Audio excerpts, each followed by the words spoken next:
Maats, binnekort begin die fees van Tabernakels. Hierdie fees word ook die fees van hitte genoem, of Sukkot in Hebreëus.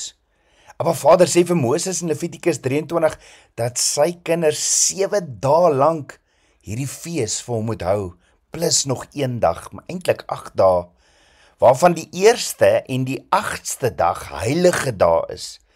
Dit beteken, hulle mag niks werk nie, dis 'n Sabbatdag ook vir ons, want dit is 'n ewige instelling van Abba Vader. Maats, tydens die fees het die kinders van Israel in tente of hitte gebly, wat hulle Sukkas genoem het. Hierdie Sukkas herinner ons hoe die kinders van Israel vir 40 jaar in die woestyn gebly het, vandat hulle getrek het van Egipte tot na die beloofde land, Kanaan. Net soos hulle tydelik in die woestyn gebly het, bly ons ook net tydelik hier op aarde, maats, want Yeshua sê in Johannes 14, dat hy vir ons 'n ewige plek in die hemele gaan voorberei het. Maats, nou, wanneer hulle onder hierdie Sukka gesit het, die dak van die Sukka was oop. Daar was net palmtakke op, en jy kon deur die palmtakke kyk, sodat die mense die hemel kon sien, soos hulle in hierdie Sukka gesit het. Maats, dit het hulle herinner, dat hulle moet fokus op Abba Vader, en Abba Vader se beloftes, en nie net op die dinge van hierdie wêreld, en waardeur ons nou gaan nie. En so moet ons ook weet, daar kom 'n dag, wanneer ons vir ewig by Yeshua sal wees, by die plek, die ewige woning wat hy vir ons gaan voorberei het. So hoor gou maats, die woordjie Sukka beteken in Hebreëus aan mekaar geweef. Hierdie tente is aan mekaar geweef terwyl die kinders van Israel deur die woestyn getrek het op pad na die beloofde land. Dan lees ons ook in 2 Samuel 11 van die Sukkas waarin hulle gerus het. Ja, in 2 Samuel 11 sien ons die verbondsark waar Abba Vader saam met sy kinders gewandel het, is ook in hierdie Sukka bewaar. En dit wys ons dat die Sukka 'n plek van beskerming en die teenwoordigheid van Abba Vader is. Die Sukkas herinner ons ook aan die wolke van Abba Vader se teenwoordigheid, wat die kinders van Israel in die woestyn beskerm het. Sonder sy beskerming en voorsiening sou hulle nie oorleef het nie. En die 4 kolom in die nag, nê. En net so het ons vandag sy beskerming en voorsiening nodig. Maats, Abba Vader roep ons om vas te hou aan sy beloftes, sy beskerming en sy teenwoordigheid. Hoor gou, Dawid sê in Psalm 139 vers 13 vir Abba Vader, U het my gevorm, my aan mekaar geweef in my moederskoot. Maats, die woordjie aan mekaar geweef is die Hebreë woordjie Sukka.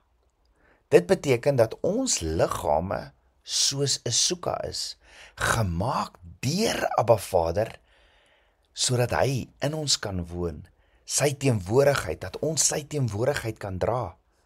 Paulus sê in 1 Korintiërs 6 vers 19, dat ons liggame 'n tempel is van die Heilige Gees. Met ander woorde, ek en jy is ook 'n Sukka, waar binne Abba Vader leef. Wanneer ons in 'n Sukka sit oor hierdie fees, maats, of wanneer ons oor die fees van Abba Vader stil raak en bid, is dit om tyd te neem om met Abba Vader te gesels, op te kyk na die hemel en te onthou van sy beloftes, dat ons lewe op hierdie aarde net tydelik is. En dit help ons om gefokus te bly op hom en te wag op die dag wanneer Yeshua ons kom haal. Maats, hierdie fees is die fees van vreugde. Ja, die fees van Tabernakels word ook genoem die fees van vreugde. Dis die enigste fees in die Bybel waar Abba Vader sê, wees vrolik. Paulus sê in 2 Korintiërs 5 vers 2, dat ons weet ons eendag 'n huis van Abba Vader in die hemele sal hê, 'n huis wat vir ewig is. Daarom herinner hierdie fees en die Sukkas ons, dat ons net tydelik huis op aarde het, net soos die Israeliete, en daaroor is ons vrolik en ons is bly oor sy beloftes, dat hy ons gaan kom haal. Op hierdie fees van Tabernakels of Sukkot sien ons uit na die toekoms, maar ons sê ook dankie vir Abba Vader, ons sê dankie vir sy beskerming, ons sê dankie vir sy voorsiening, en sy teenwoordigheid in ons lewens.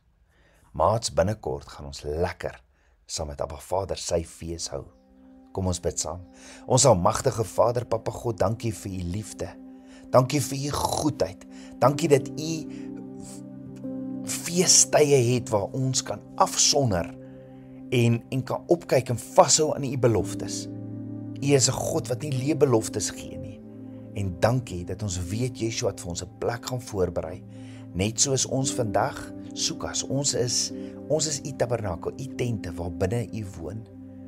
En dat ons net sal opkyk na u, dat die omstandighede van hierdie aarde ons nie ons sal onderkry nie, dat ons sal weet, ons is net tydelik hierso. Dankie vir u liefde, dankie vir u fees, dankie vir u voorsiening en u beskerming. U is 'n awesome God. Ek bid dit alles in Yeshua se naam, die seun van Jotewaweh. Amen. Shalom maat.